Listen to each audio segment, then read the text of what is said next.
Welcome everyone to this second last webinar of the series organized by the Participatory Deliberative Democracy Group. And I'm Sonia Bussu, one of the conveners of the group, together with Hans Asenbaum, Danica Fleus, and Anastasia Deliguri. And today I'm chairing this webinar with Anastasia, who will keep an eye on the chat. Great. So a couple of announcements before we kick off. There's two important deadlines coming up soon. One on the 27th of September. This is the deadline for our picture contest called Reimagining Democracy. It is open to all PhD students and early careers that are members of the PSA and the PDD group. So send us your pictures. You can win £150 in book vouchers. So 27th of September, the first big deadline. The second one is the 30th of September. And this is for the PSA conference next year in Belfast. So the PDD call for panels and papers for the PSA conference is out. You can find all information online on the submission process.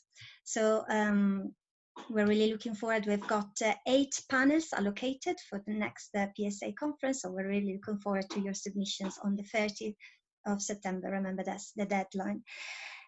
Great. So today's panel is on democracy and space, from participatory sites to translocal spatialities. And it really reflects on the spatial turn in the social sciences, which has started to affect democratic theory as well. So new modes of participation are often framed as participatory spaces, whether invited, claimed, or closed. But the debates fails to explain why participation is being conceptualized in special terms. So today we are asking questions around participation as spaces. So what are participatory spaces? Why is participation a spatial practice? And how do concrete physical places affect participation? So we have 3 fascinating papers today.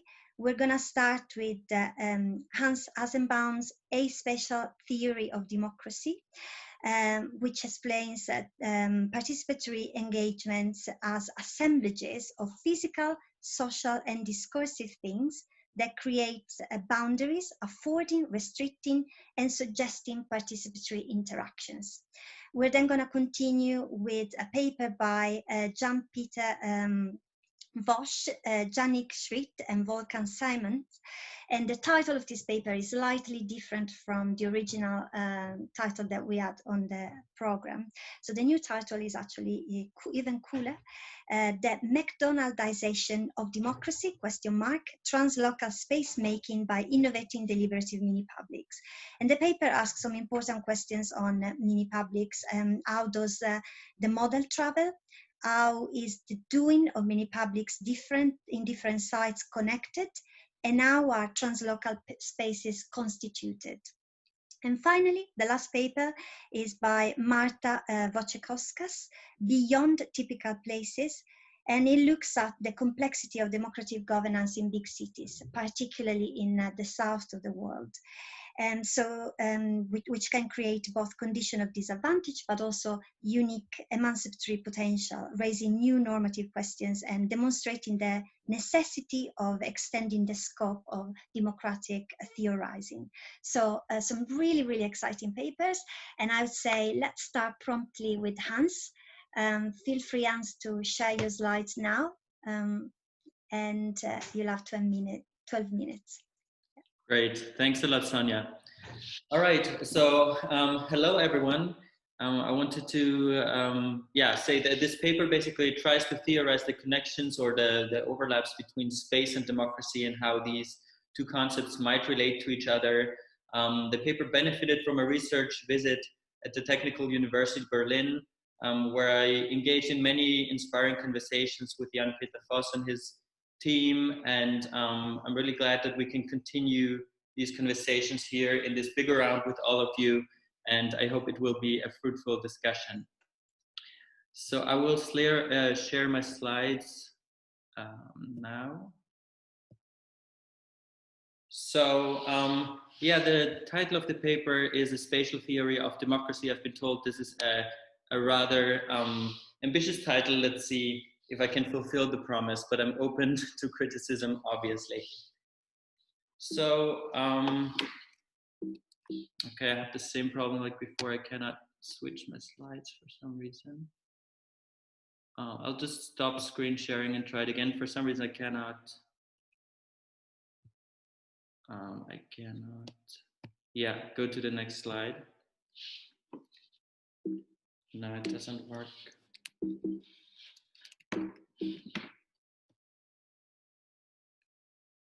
Would it help if you don't use the slideshow? Oh, okay, yeah. That's it. Sorry. I don't know why it's stuck in the beginning. Yeah, it's going, it's working. Okay.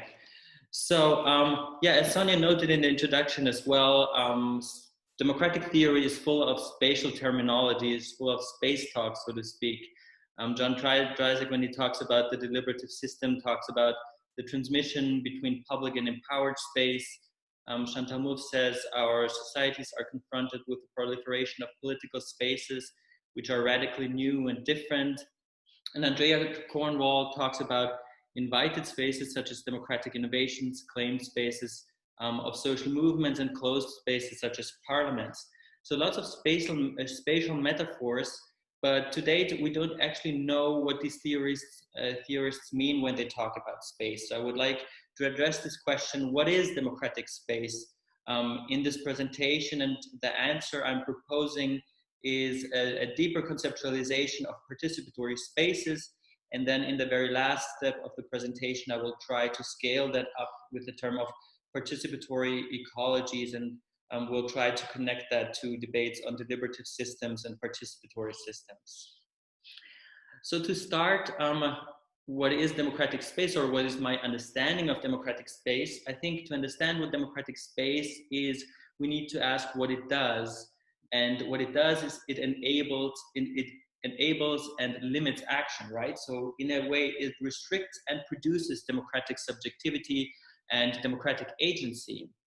So democratic space is a relational construct. It depends on the relation of different things within that space that constitute that space that enables and limits action. So if we understand space, thus we need to ask, what are these things that enable and limit actions? And here I propose to look beyond physical things that commonly, or the relationality between physical things that commonly define space, and include two other dimensions in a multidimensional concept. So beyond the material things and the relationality between material things that constitute space, I propose also to look at a sentient dimension. So ask, which human bodies populate these spaces? How do they relate to each other? Which emotions do they have towards each other? And what do these constructs of sentient relationship, what spatial constructs do they constitute? And lastly, also what discursive interactions are happening in a given space, and how do they define the space? How do they define the relationships again between people there? What is sayable? What are the borders of the sayable, of that, what can be articulated? What is the grammatical architecture of a discursive space? And all these three are working together through what Martina Löw calls synthesis. So it's about relating. It's a cognitive act in our heads, basically, and heads and bodies, of relating different things to each other. We relate material things, we relate other human beings, sentient bodies, we relate discursive things to each other. And in making sense of the world, in ordering all these things, we make space. So we can see that this discursive and the sentient dimension also play an important role of what is possible in an interactive space. So to go through these different dimensions and note a couple of examples very quickly, because we don't have a lot of time. So in the material dimension, we can, for example, look at the UK Parliament and how it is constructed.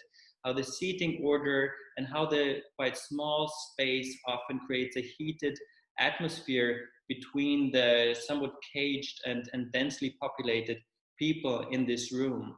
In comparison to the German Bundestag, which obviously is much more spacious, it's 4 times the size of the UK chamber.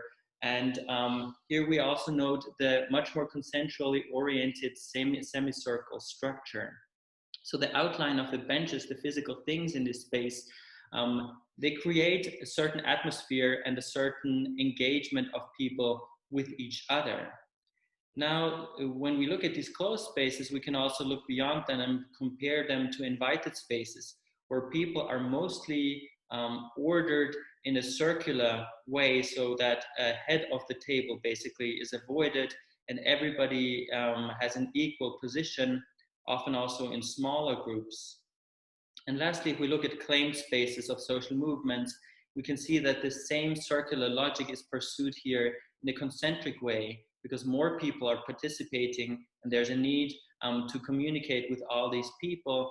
And again, this logic of equality leads to these concentric circles. So when we ask what are the physical things that actually structure a lot of social movement engagement and a lot of demonstrations, we can see that public squares are built intentionally as openings in the cities that are demarcated or whose boundaries are made up of the buildings around them. But there is an intention in ordering these physical things to create a certain kind, or at least allow a certain kind, afford a certain kind of political participation.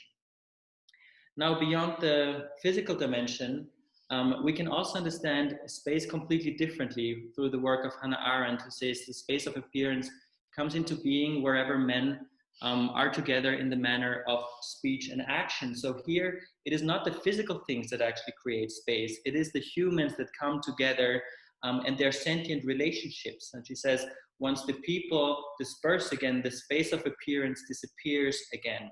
So a completely different understanding and an emotional also understanding of space, where we can, for example, think of 2 people talking together, having a close relationship together, and a third people will find it hard to intersect these 2 people, to walk across between these 2 people, because they constitute a boundary, an unseen and a non-physical boundary, but there is actually a spatial boundary there. And if we look at forms of political participation, we can, for example, look at the Great Council, a predecessor of the UK Parliament, where certain people had to come together to constitute this participatory space. It depended on the people, not on the physical location, not on the physical space, but on which people assembled and which relationships they had towards each other. So here, a different understanding of space. And lastly, the third dimension of space. If we think about the discursive dimension of space, what we can say depends on the words that we have available. And these words, to a certain extent, limit what we can say, but they also afford what we can say. And it's the relationship between these words that builds a spatial construct. So thinking in words and articulating words itself is a spatial action, because it orders certain things according to a certain pre-given structure. But this pre-given structure, our grammar and what we can say and which words we have available, can also be altered. So if we think, for example, if we try to visualize our utterances, our discourses, we end up with spatial construct like mind maps. Or if we analyze discourse, if we use discourse analysis, we end up with spatial construct that depict the spatial dimension of discourses. And if we think of participatory engagements, we can see that, for example, not only what is said within a space follows this, in a participatory process, follows these rules and this spatial structure, but also the rules themselves that define how we can engage with each other in this space are verbal rules, they're verbalized, and so they themselves also constitute a spatial element of a given participatory space. So in my last slide, I will try to scale this up, this idea of participatory spaces with their 3 dimensions in a broader sense, and ask, how do these different participatory spaces connect to each other? And here I try to fulfill this promise of a spatial theory of democracy. So here I Hans, start. you have 2 minutes left. Great, that's perfect.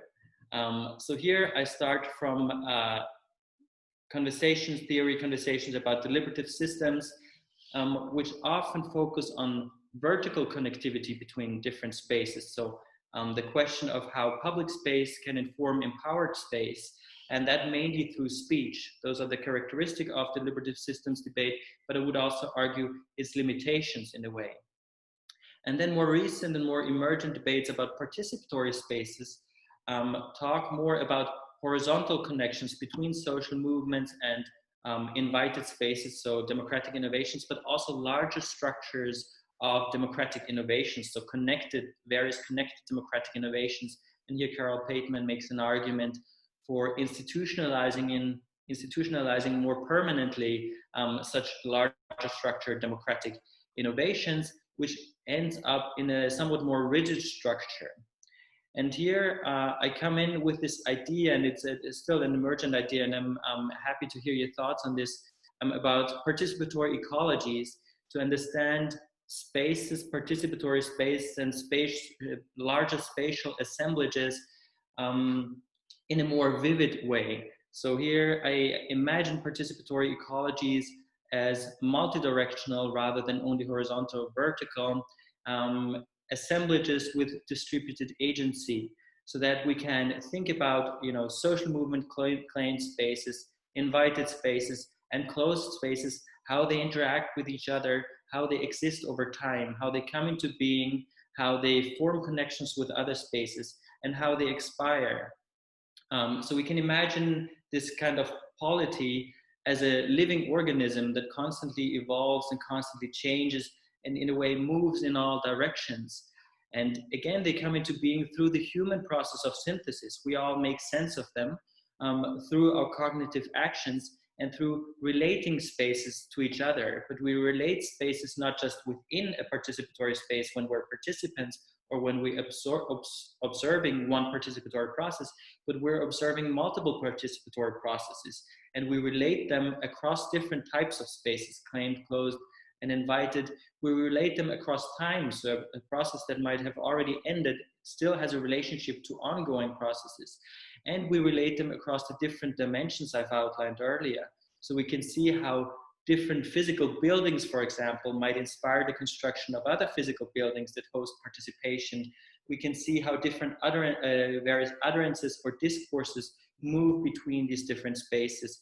And we can see how participants move between these spaces and carry their emotional relationships between these spaces. And at this point, I think it's ideal basically to hand over to Jan, because he has much more to say on this topic. And this is where I would like to close. Thank you. That's brilliant. Thank you, Hans. Really, really interesting ideas here. Jan is presenting the next paper on behalf of all the other co-authors. So Jan, feel free to share your slides when you're ready. And remember to unmute yourself. Yeah, great. Thank you. Thanks for organizing this and for inviting us. In order not to lose time, I'll get right into it.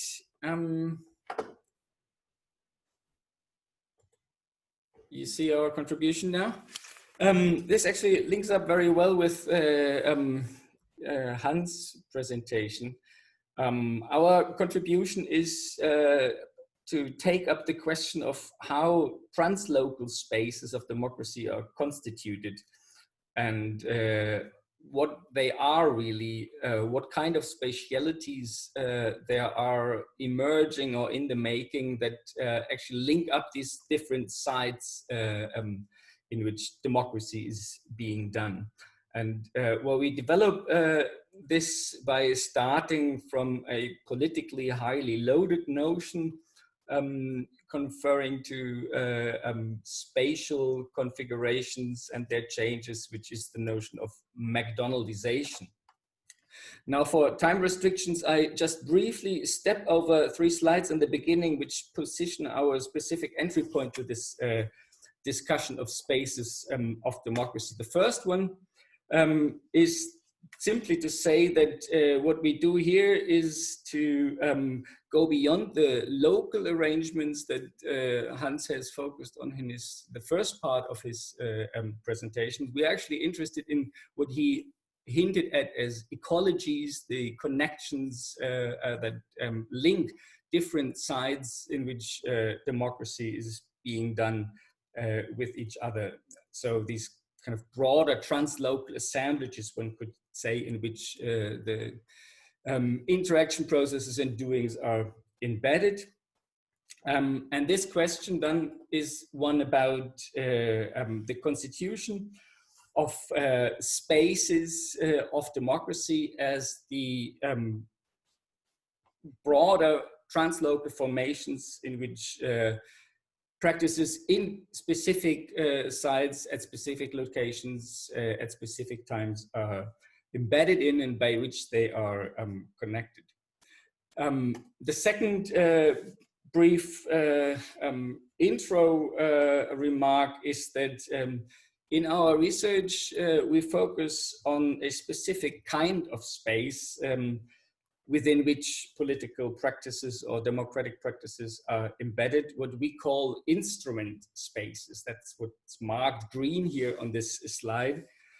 And this is what we think of as a specific kind of space emerging in late modernity, which is different and differentiated from issue spaces, where topics, issues are thematized and problematized, and regulatory spaces which connect processes of setting and enforcing collectively binding rules.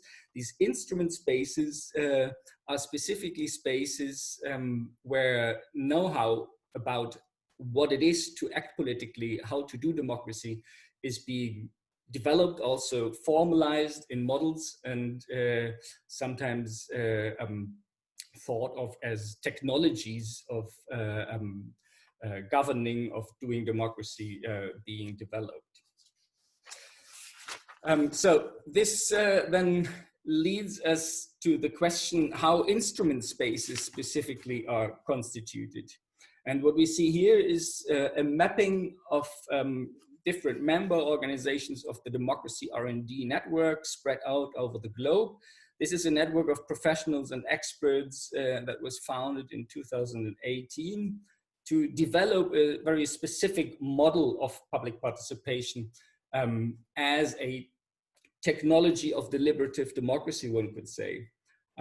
This is the model of deliberative mini-publics, and most of you have heard of this and know what this is about. It's a model that envisions to organize public participation by inviting small groups of randomly selected citizens to provide them with factual information on the issue, and then moderate a deliberation among them to come to the articulation of a public view on the given issue. Now, I won't go into the case in any more detail now. There is a history since the 1970s, and especially since the 2000s, this scene, one could say, is consolidating also across continents and different specific traditions from where this has developed. What we study in our ongoing project is how this model actually travels, how it gets from one place to another one, how it got spread over the world, how these different instances where mini-publics are being done, are being developed, articulated in research, but also implemented, put to practice, how they are connected. And connected to this then is the question, how does this result in the constitution of a new kind of spatial configuration, what we would then refer to as an instrument space. And the question specifically that we follow up in this paper then is, what kind of space really is that is taking shape there? Now, for a pointed and provocative opening of the discussion on what kind of space that is, we start from an often quoted trope of critical globalization studies, asking if what is going on here can be described and understood as the McDonaldization of democracy, one could say, where in a similar way as McDonald's circulated a model of doing, eating, the fast food restaurant culture and configurational setup, also, mini-publics is a case where a specific model now of doing democracy is being spread out over the world, rolled out, one could say, in a similar way as the practice of eating that McDonald's was promoting. Now, starting from McDonaldization leads us into a broader debate about the adequacy of this initial diagnosis of worldwide homogenization, which is connected with this trope of McDonaldization, which basically says that what McDonaldization does, what it describes as a process where through programs of rationalization and scientific management, practices all over the world become homogenized after certain centrally imposed models which try to optimize certain processes according to specific criteria. Now, for the McDonald's case, this diagnosis has repeatedly been contested. Follow-up studies showed that actually also in the case of McDonald's, there are diverse meanings of practices in these different settings. It's far from homogeneous across sites. And there's also a lot of contestation and resistance involved. It's not an evolutionary process, but actually a political process that is also fought over in various kinds of contestation. Now, this specific debate on the McDonaldization thesis is mirroring, one could say, even broader patterns in discourses about the refiguration of spaces in late modernity, where we find contrasting accounts and programs that imagine what may be generally termed globalization as the modern expansion of some kind of universal pattern of advanced civilization, which often is connected with this notion of globalization, if not further differentiated, but then also other accounts and programs that imagine this ongoing spatial refiguration more of as a reflexive modern negotiation of heterogeneous cooperations where differences are acknowledged, but in a kind of mutual learning process, common understandings and standards are developed. And there's also a kind of postmodern account here, insisting on the remaining and important differences bound to local contexts and traditions, where this program of connecting and in a way integrating translocally is studied and understood as a process of post-colonial politics.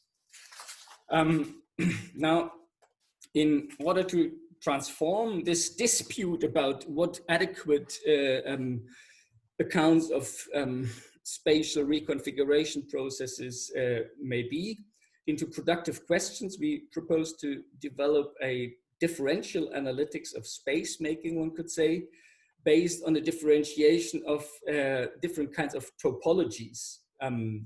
John Law and Anne-Marie Moll introduced a distinction between three different topologies that can be observed in the practicing of space as region, network, and fluid, where actually it depends on specific settings if space is being imagined, discursively constructed, and done as region, where different elements are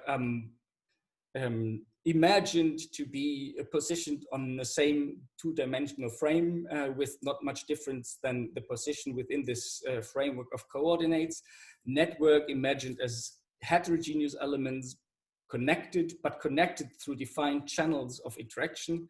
And fluids, which would actually be configurations where elements are freely circulating and become translated, reinterpreted and adapted in different local contexts.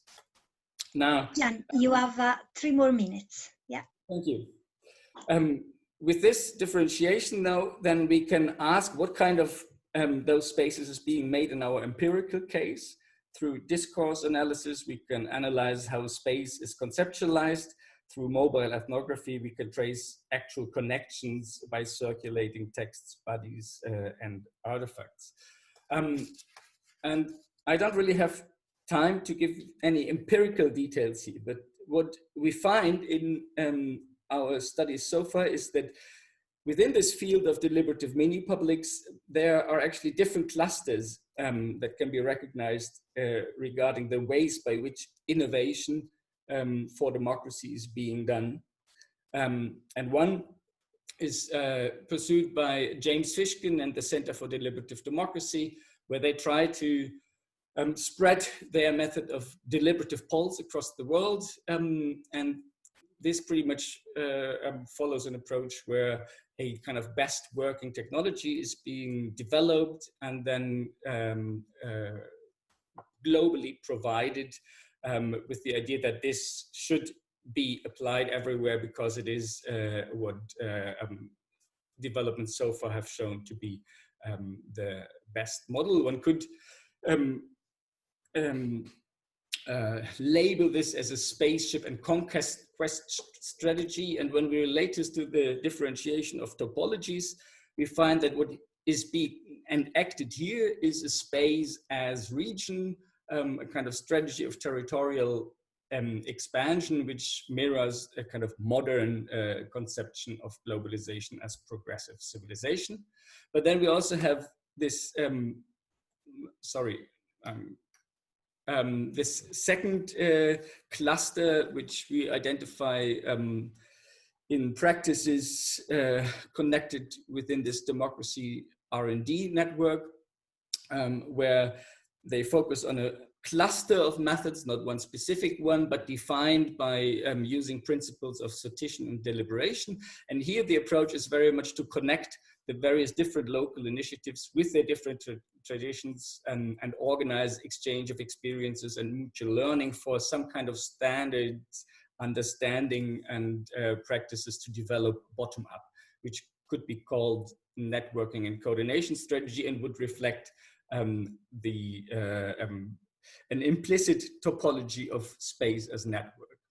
And as a third one, we see various initiatives and solo entrepreneurs that experiment with public participation, deliberation in different ways, not proposing a specific method.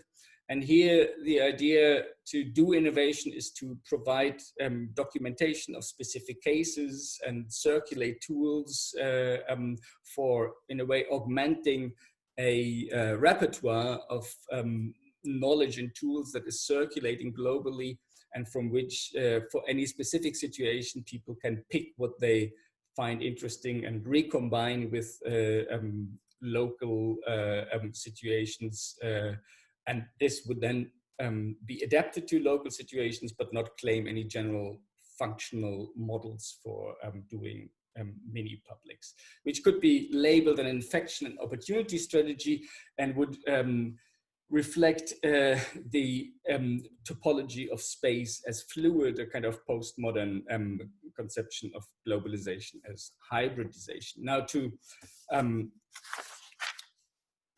draw preliminary conclusions from this is that in our specific case, we see actually these different types of spatialities coexisting. There are practices that enact, one could say, space as region, space as network, space as fluid. They all actually become realized as spaces because they are linked with specific material practices and patterns of traveling the globe and configuring specific processes of participation. So McDonaldization in the classical sense only describes one of these three spaces in the making. And what is interesting is that lines of conflict and coalition in this field, one could say, also reflect these different spatial orientations and implicit ontologies. So it is not so much or not only substantial issues of design, which could be framed as more kind of right or left leaning ways of doing mini publics or informing and empowering that are dividing the field, but it is actually different attitudes and practices towards the question whether doing mini publics should be a matter of universal standards or a matter of situated improvisation. That's it. Thank you. Great. Thank you, Jan. I've been a very generous chair, I've got to say. Marta, are you ready to share your slide? Yeah, I am. Great. Thank you. So, yes, thank you very much. So I think my talk actually really nicely follows from the previous ones. I don't look at the place or space in sort of physical dimension. I'm much more interested about the place and space as a sort of place where people who are theorizing on democracy and the city are coming from. And just as a head down, like kind of heads up, my initial talk was about megacities. I kind of do change a little bit topic. I abandoned the megacities for the sake of this presentation. So what I'm presenting is actually very much work in progress. So what I'm interested in is thinking about urban democracy in different places than typical. And what do I mean? What do I mean by saying typical places? It's not really a very comparative distinction, typical places. The sort of rationale for this presentation comes from my sort of literature review, looking at the urban democracy. So those theorists within the political theory who are interested in the space in cities, who are, in my opinion, tend to look on very specific places. They tend to look at cities in Canada, US, maybe Australia. Those will be all those places which are very traditionally conceived as cities of the global north, Western cities, Anglo-Saxon cities. There are some elements in which those authors do look for different places and complement. Margaret complement her studies or her theory with cases in India, from Mumbai and Delhi. John Parkinson looks in Cape Town, as far as I remember. Benjamin Barger does go and interviews mayors of Nigeria and in Poland. However, I'm wondering how much the starting point and looking at those typical places, or as I call them typical places, is really enough. And this question comes with certain observation of this empirical misalignment. So the urbanization is going over the world in variety of levels and variety of phases. And especially the cities that are growing the most and cities that will be growing the most are those located in so-called East and so-called Global South. Furthermore, there is something, my certain ease in this focus on those what I call typical places comes also from certain methodological misalignments. There is a lot of calls within democratic and political theory on thinking about looking for new areas of theorizing, on thinking about maybe the colonial thought of the centering certain ideas. Furthermore, it's very much, this call is complemented by urban scholars who are very, very intensively argue for incorporating a view from the South or the view from the East-South within the urban studies. Somehow, urban democratic theories who are at the edge or intersection of those two fields seem to still focus on some what I call typical places. So my argument, or kind of my idea today, is to investigate what's really the relevance of those key arguments within urban democratic theory? Whether it's enough, this focus on typical places, or maybe there is something missing. And already I can give you a spoiler, I will be arguing that there is something missing. So as a final classification or kind of clarification, when I'm talking about urban democratic theory, what I mean is some sort of subset of normative political theory, interested mainly in democratic organization, not at the level of the state, but at the level of the city. And thinking potentially how certain characteristics of the city, how its urban space, physical aspects can influence in a good way or bad way, democratic decision making. So I'm not very much not interested in urban scholars for whom all this topic is very much well discussed in a variety of aspects. So urban democratic theory is a very diverse field. People or authors do not agree what is the urban, what's the democracy in itself, but just for the convenience, I would like to offer a certain classification that, in my opinion, there are four key themes, focus on visibility or publicity, diversity and movement, scale, face-to-face scale usually, and order. And during this presentation, this paper will focus on first two, on visibility and diversity and movement. So let's look at the urban visibility. It comes a little bit already something what two previous speakers were talking, some sort of ideas or some roots or different ideas why maybe visibility and appearance can be important, can be found in less physical aspect but more psychological aspect, and Hannah Arendt more recently in Judith Butler and Space of Appearances, a sort of political act. For Butler, it's not only physical appearance but also lack of appearance, which can be political act. Within democratic urban political theory, John Parkinson, one of those authors who very strongly argue about open physical urban place or plaza, which is very important, or it's kind of important aspect or necessary aspect for democratic decision making. For Parkinson, this open space, this visibility in public space provides a space where citizens can organize, be seen, provide space to create a common narrative, to make public claims, to engage in decision making, and also to hold those more powerful for accountable of this action.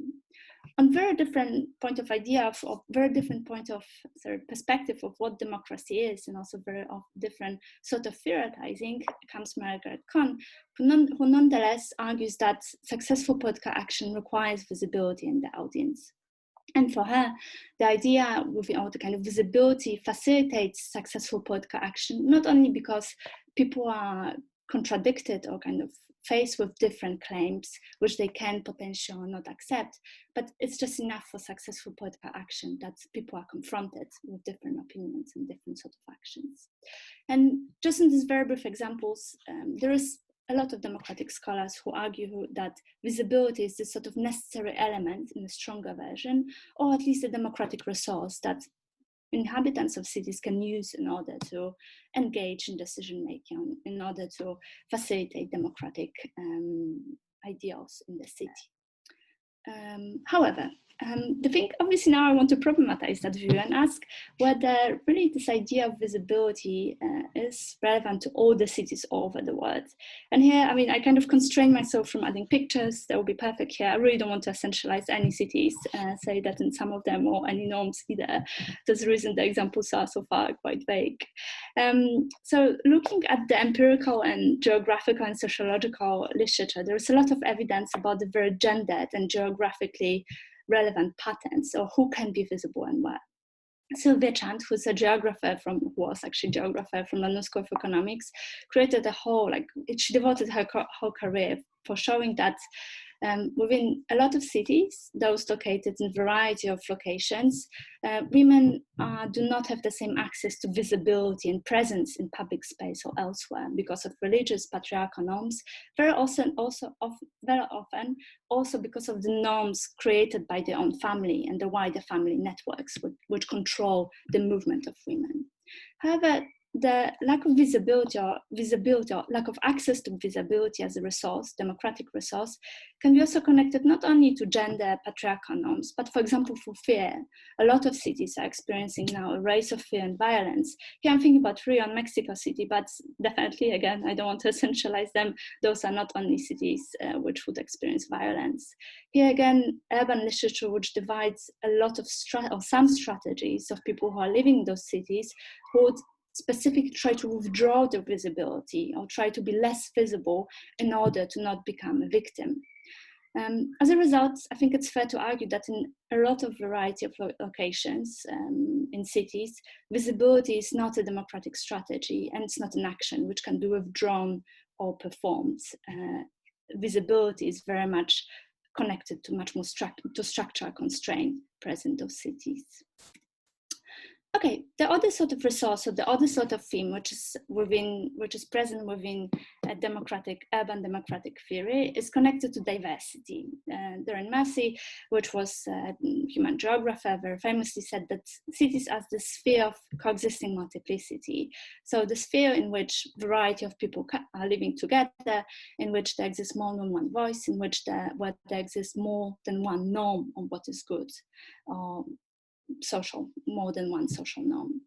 Drawing on this idea of cities as the sphere of multiplicity, of diversity, famously Iris Marion-Young, a philosopher, described the cities as a sort of ideal of social relations in which people can draw on their own norms and their own social groups, but still are drawn together in a public space, in a city, where they experience people who are not confronting to their own norms.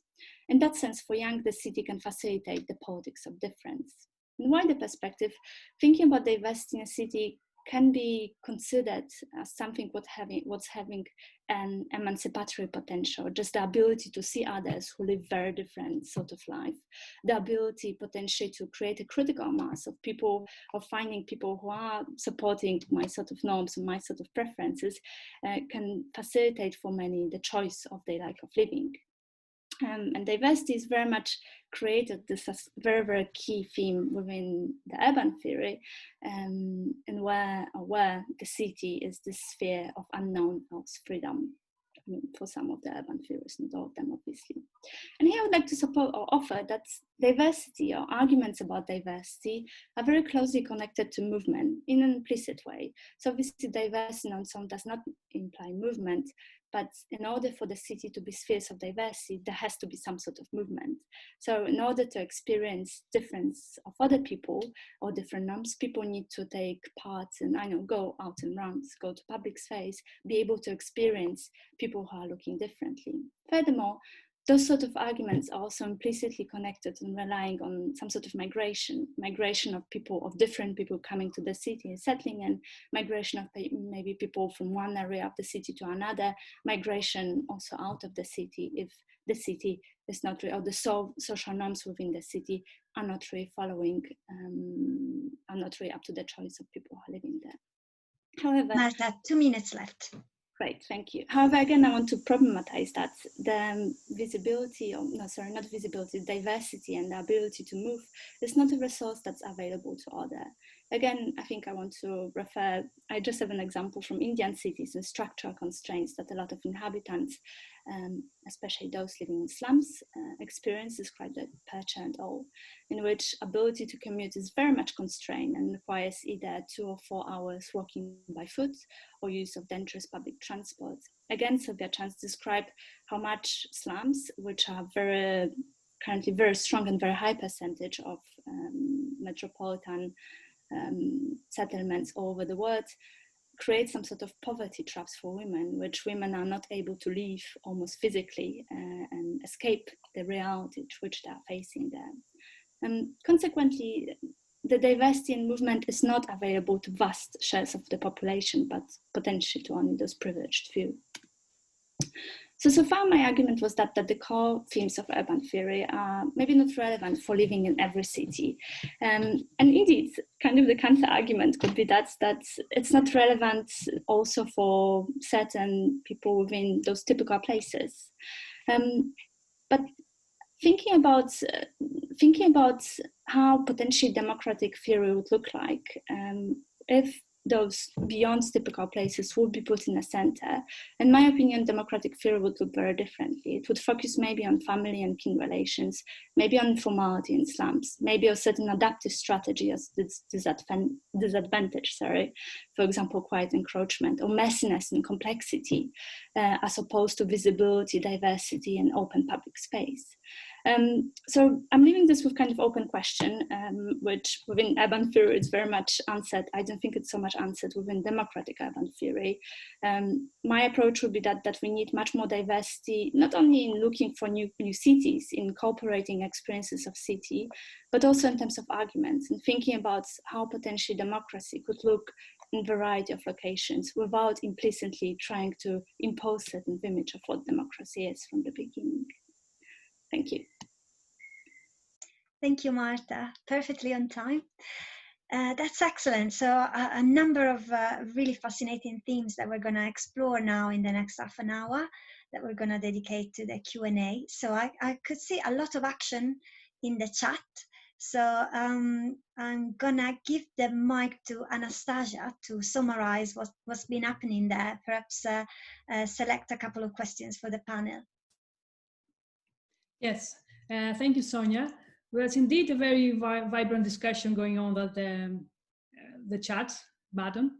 So I have collected some questions for the speakers as soon as they were talking. So most of the questions have been addressed to Hans. So I'll try, Hans, to summarize some of the questions that I see here submitted. So. And one question refers to participatory ecologies and whether your approach incorporates formal and informal spaces. Another question refers to how do we map flow of power in discursive spaces. And another more theoretical question asks about the relation between space and time. And another question asks whether spaces can operate individually, urging you to actually consider a more holistic approach. Regarding Jan, I think Graham asks for examples of the third category, about the presentations you have made. And so who were you thinking? You were thinking about the deliberative mini-publics field.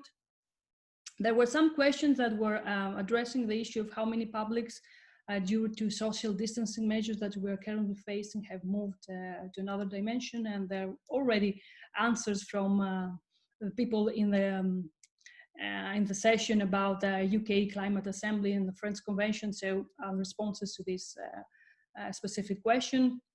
So I think the last question actually refers to how these various spaces operate individually, and that again has to do with Hans' presentation. So I think that's a first set of questions we can actually start responding to.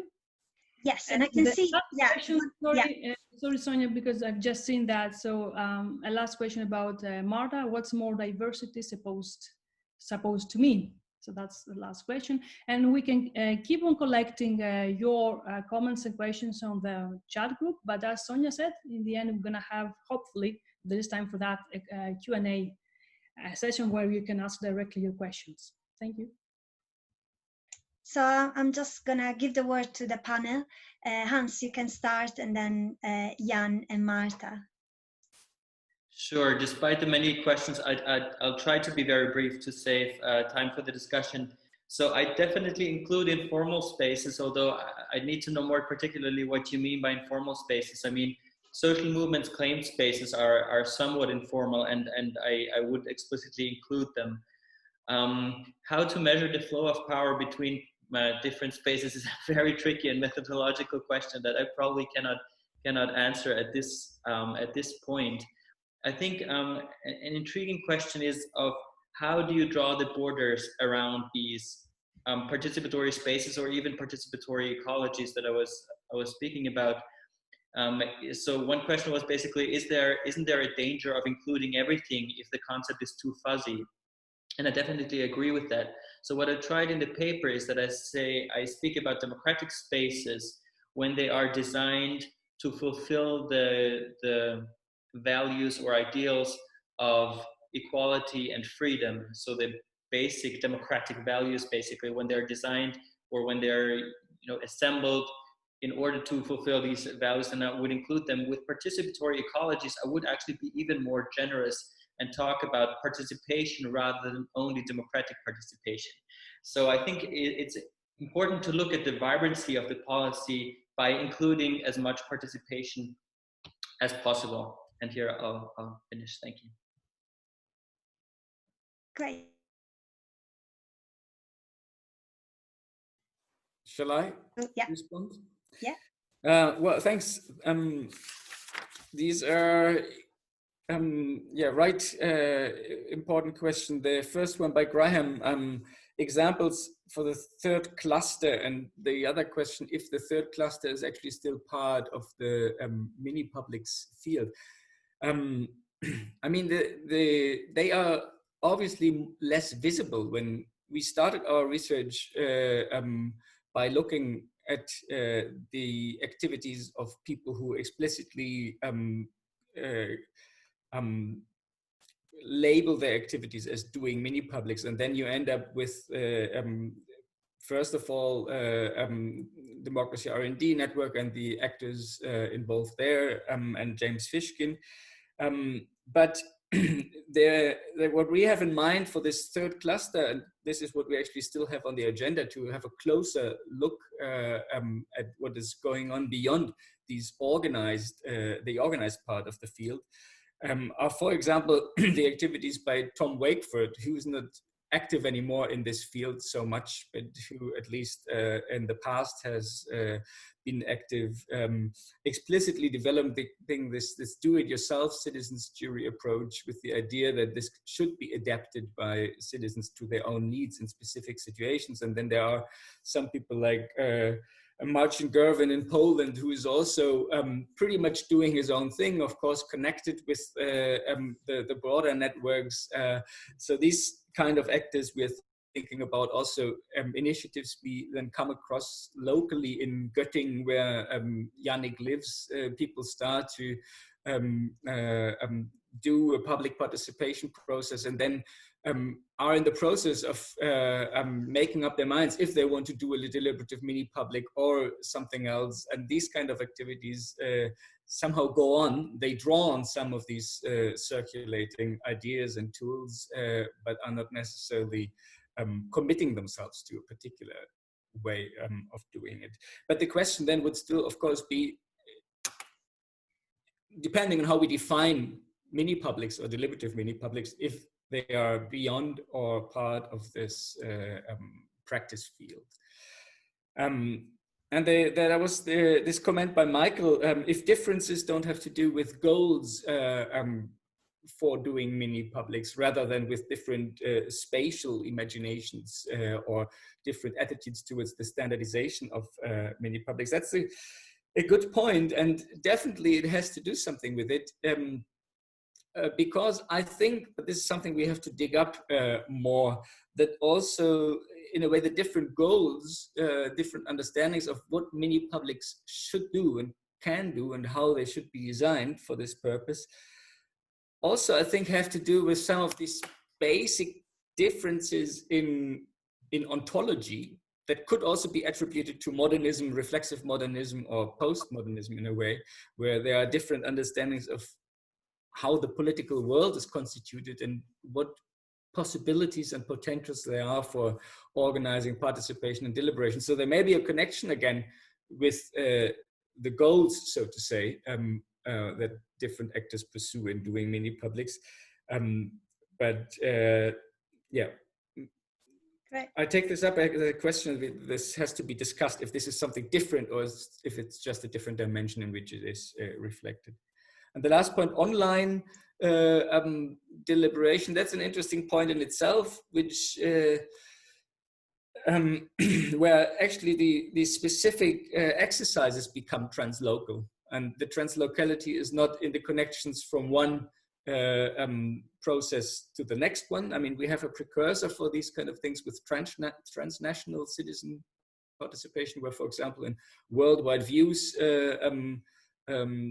projects, a globally spread network of exercises is being carried out and then also linked together through digital technology.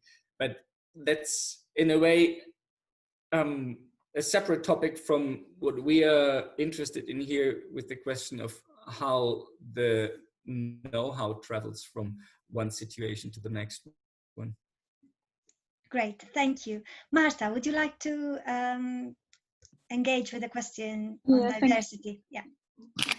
So, well, in such a first way to answer will be simply to include more different sort of cities beyond those typically studied, so between or beyond the Western cities, beyond the global North, beyond Anglo-Saxon word.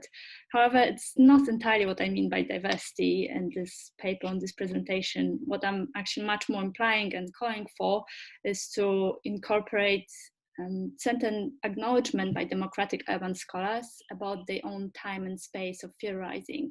So my assumption is that very often we do, I'm talking about democratic theorists in that sense, coming from certain perspectives, certain cities, and until we will not acknowledge our own positionality, we'll make certain universalistic claims, which might be or might be not relevant to other places.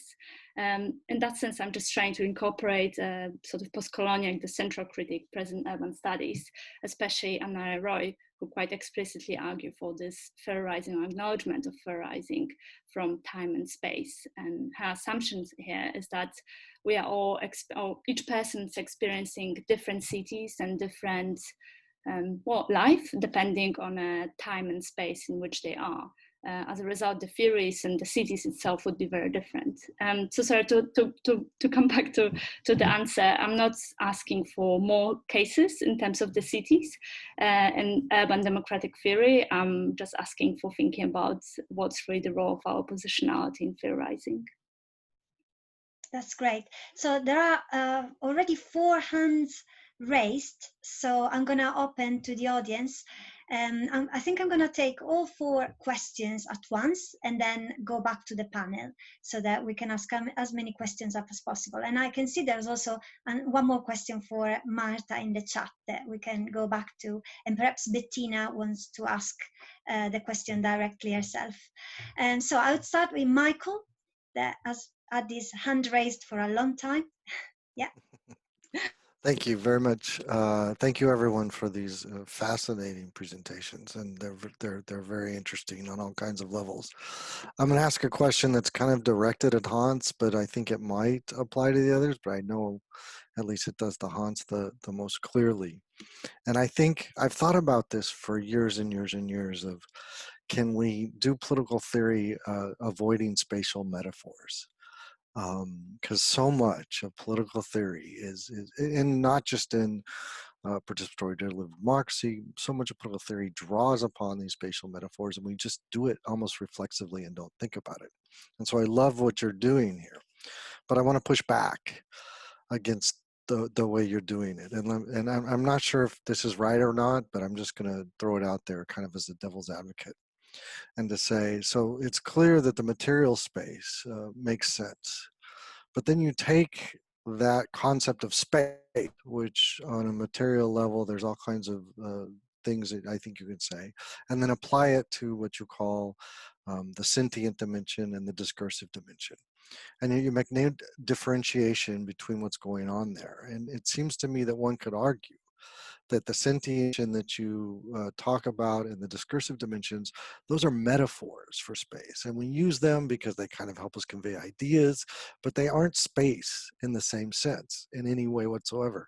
And by using those same terms, we tend to make analogies that seem to work and that might obscure kinds of various relationships. So for example, we often think of discursive dimensions, and we think of them spatially. And of course, then we start talking about people who are making arguments on the left and the right. And then this creates this idea of some sort of relationship there that might be confusing, that might, that in some sense, some things on the left and the right are closer if they're on the extremes. And so then people say, oh, we need a horseshoe. And then that also obscures other dimensions. So I'm wondering, and even with I love the pictures you showed from England from way back when, you know, you even said there, the space where they met didn't matter. Right? It was who met, but who is meeting, this kind of Arendtian idea, is not space in the traditional sense. So are we, and I'm not sure this is true, but are we confusing things by calling these 3 things that you have identified the same thing, when in fact they're very, very, very different? Thank you, Michael. So next, there's 2 of the other PDD conveners. So I'm going to skip you for a minute and give the word to two other members of the audience and then go back to you. So Veronica wanted to ask a question. Yeah, thank you. Thank you for, hi, Hans. My question, thank you to all of you for it's very stimulating.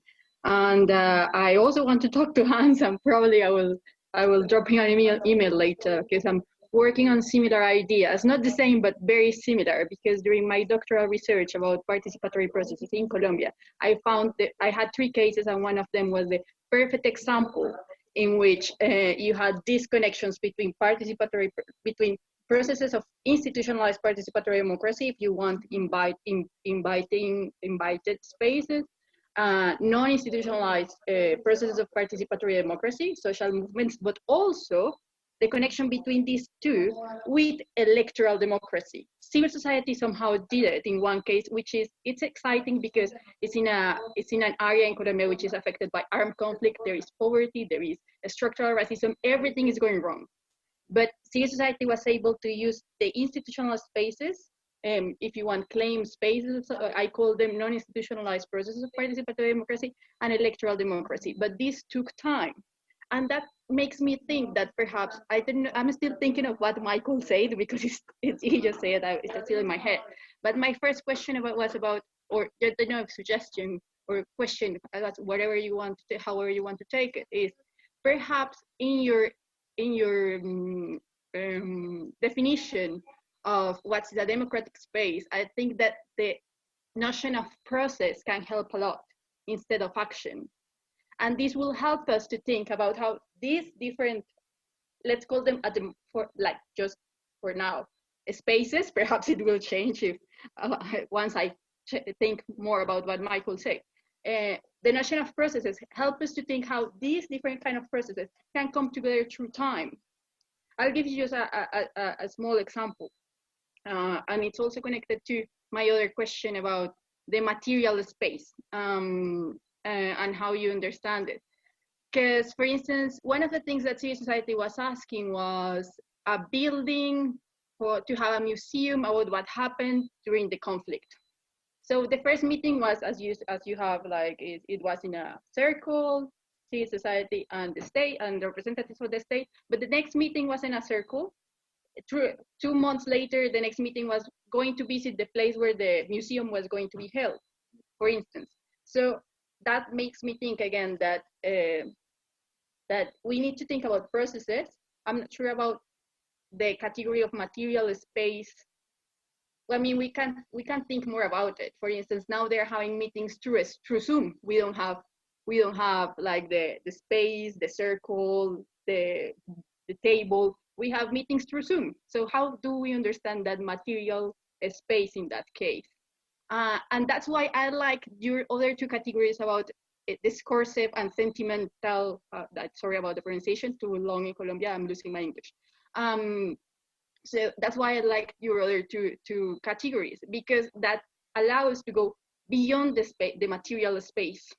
So what do you think about the concept of process, the concept of time, and how do you understand these material spaces, which are actually not the same always?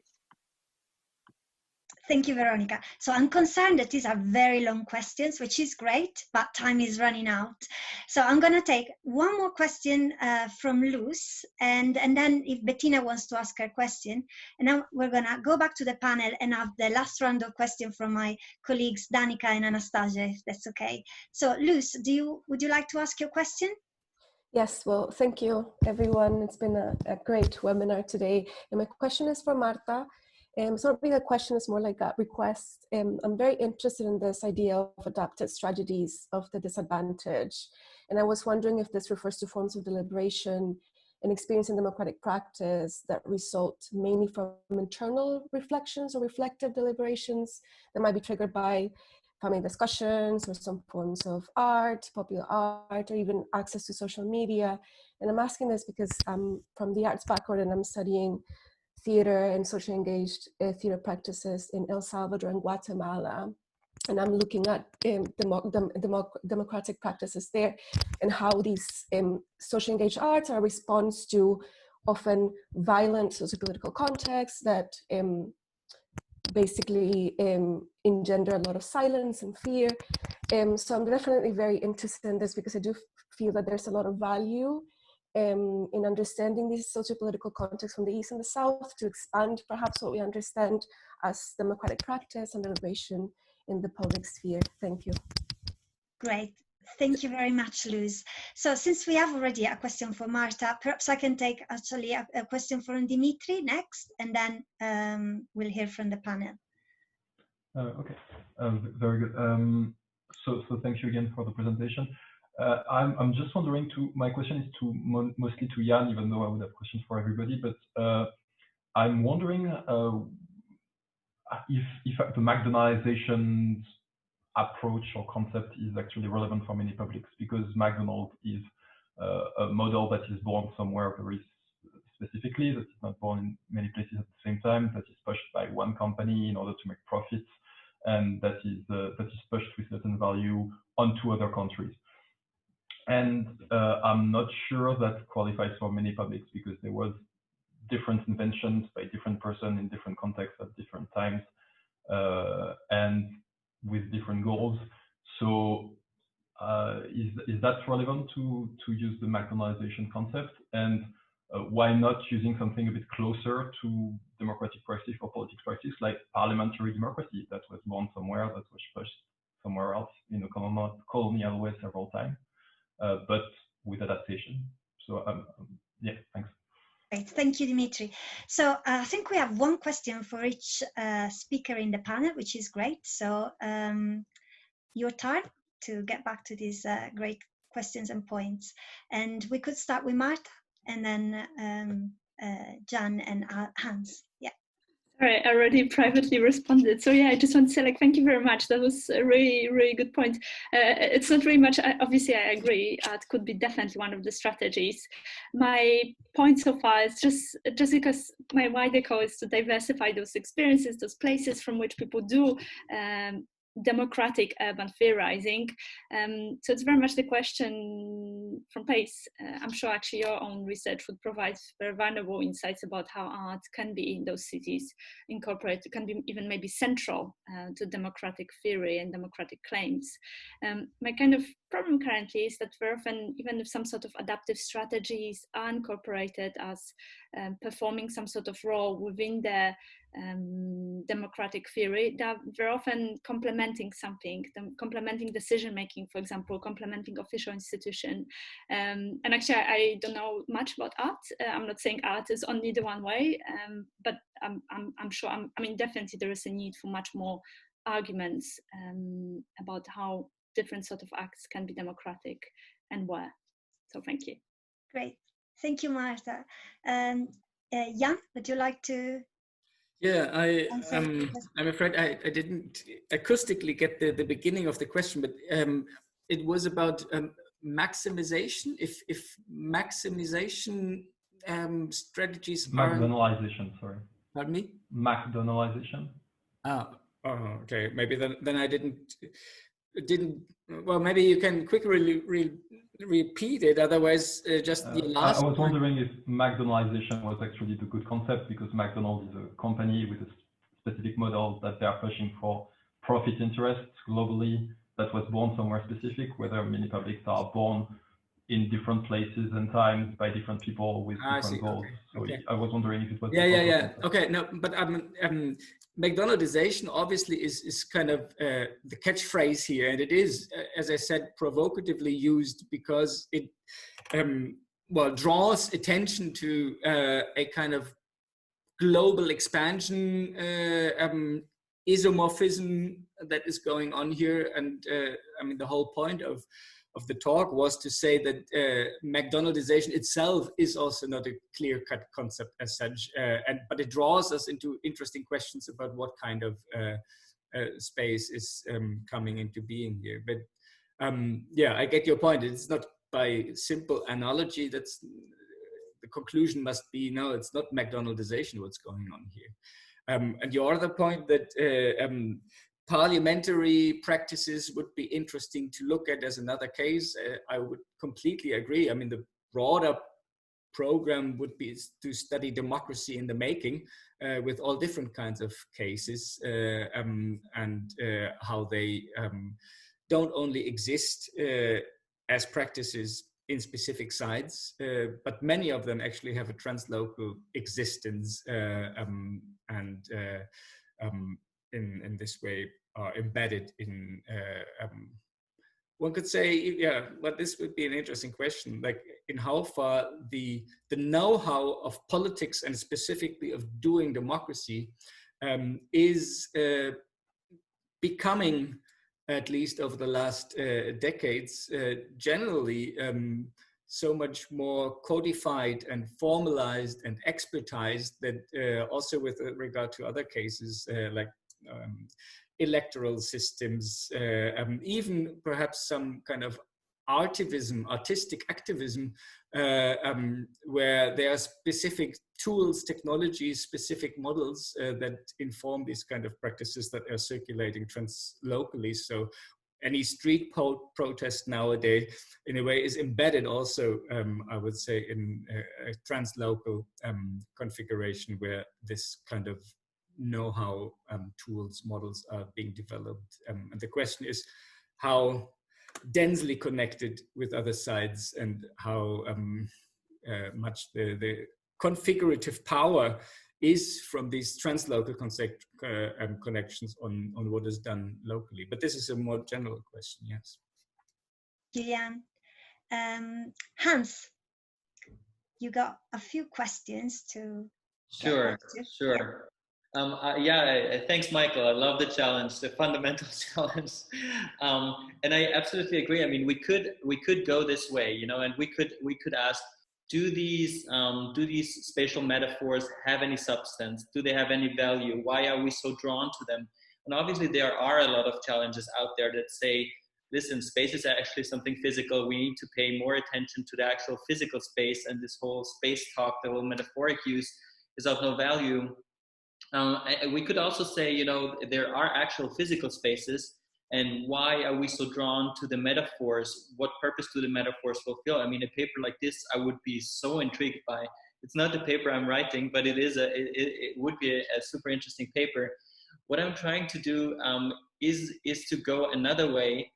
And I think that the fact that we are so drawn, particularly when talking about participatory engagements, to spatial metaphors is not a coincidence, because it's not only the term participatory spaces, but also in the terminology of democratic innovation, this term of democratic design, right? And usually we design physical things. So there is something that seems to be really important here.